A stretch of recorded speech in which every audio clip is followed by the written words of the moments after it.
De Buenos días con todos, mi nombre es Luis Castro Macías, soy de la ciudad de Guayaquil, estoy en el tercer semestre de la Facultad del Derecho. El día de hoy vamos a hablar sobre la sociología básica del derecho ecuatoriano, exclusión por discapacidad. Para empezar, debemos comprender el proceso histórico de la exclusión de personas con discapacidad en todo el territorio ecuatoriano, así también su reconocimiento legal y social a lo largo del tiempo, explicando mediante un análisis histórico e inconstitucional. Demuestran las causas por las que fueron excluidos, la falta de acceso a derechos primordiales y también los cambios en la forma de entender el derecho, que de una u otra manera han permitido caminar hacia una forma de organización más justa basándose en el buen vivir. Exclusión por discapacidad y exclusión histórica. La manera de cómo se entiende la discapacidad en el territorio ecuatoriano fue un proceso con muchas dificultades en su inicio, primordialmente en el año 1940, donde se prevalecían políticas de asistencia, con una idea de cómo se veía a las personas con discapacidad, de menos capacidades jurídicas y sociales. La importancia de la integración laboral a personas con discapacidad. Debemos comprender que en un hecho que a lo largo de la historia estas personas han sido excluidas y marginadas por la sociedad en general. Esto se ve reflejado en acciones, costumbres, eventos que lo han dejado a un lado de muchos privilegios. Por ejemplo, en lo laboral, donde se le es muy difícil conseguir un empleo para crecer como personas en el mundo profesional y así poder adaptarse según sus necesidades. Elementos claves o centrales donde ocurre la exclusión por discapacidad.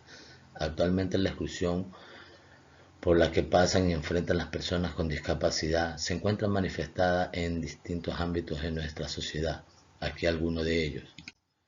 En el ámbito laboral, el que actualmente se encuentra reflejada en la falta de empleo, existiendo un tipo de discriminación al no brindarles oportunidades laborales por su discapacidad. En el ámbito económico, pasa cuando se limita de oportunidades en lo laboral o en lo social, por el hecho de tener discapacidad, con pago más bajo o menos oportunidades.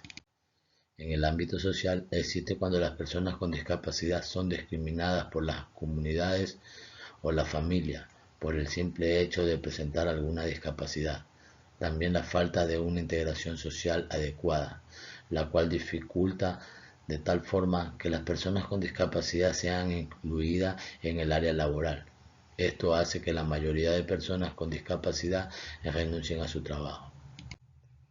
En el ámbito educativo, normalmente se ve reflejado cuando se es negado por el sistema educativo la educación, por no tener los recursos necesarios para la enseñanza de personas con discapacidad. En este caso, las escuelas o colegios no cuentan con los recursos necesarios. Según un análisis de estudio del 100% de personas con discapacidad, un 15% logran culminar sus estudios en el bachillerato. Conjunto de leyes que protegen y garantizan los derechos de las personas con discapacidad. Con el pasar del tiempo, en Ecuador reconoce jurídicamente los derechos de las personas con discapacidad. Este avance promovió que la Constitución de 1998 fuera una de las primeras en reconocer directamente sus derechos. Fue así que más tarde se hiciera uno de los avances de suma importancia, la aprobación de la Ley Orgánica de Discapacidad en el año 2012. Reconocimiento de los derechos de las personas con discapacidad dentro de la Constitución.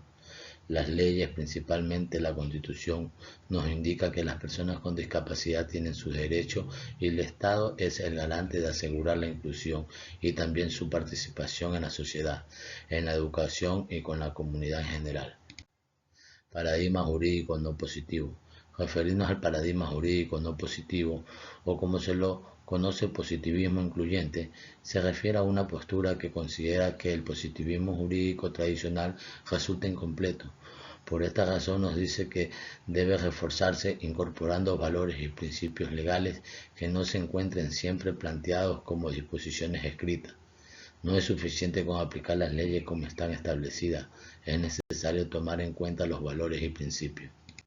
Paradigma jurídico posmoderno. Si nos referimos al paradigma jurídico posmoderno, hace referencia al conjunto de enfoques críticos, los cuales cuestionan la manera tradicional de comprender el derecho y que trata de incluir a personas y asuntos los cuales durante mucho tiempo estuvieron excluidos por un Estado laboral clásico. El buen vivir e integración de las personas con discapacidad.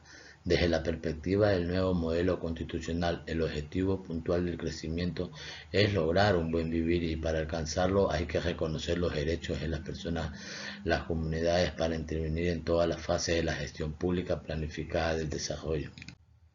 A lo largo de la historia hemos comprendido que las personas con discapacidad en todo el Ecuador nos demuestran que por mucho tiempo estas personas han sido excluidas de la sociedad, salud, leyes y en lo social. Pero cabe recalcar que con el paso de los años y las modificaciones constitucionales, con sus nuevos enfoques en las leyes, se está logrando un avance para el logro de una sociedad con mayor exclusividad, que considera la dignidad de las personas, la equidad y el buen vivir de las mismas. Se puede evidenciar que el país respalda por medio de sus leyes a las personas con discapacidad, que cuenta con una amplia normativa, pero a pesar de eso aún existe la problemática de discriminación, causando un impacto negativo dentro de la sociedad. Muchas gracias.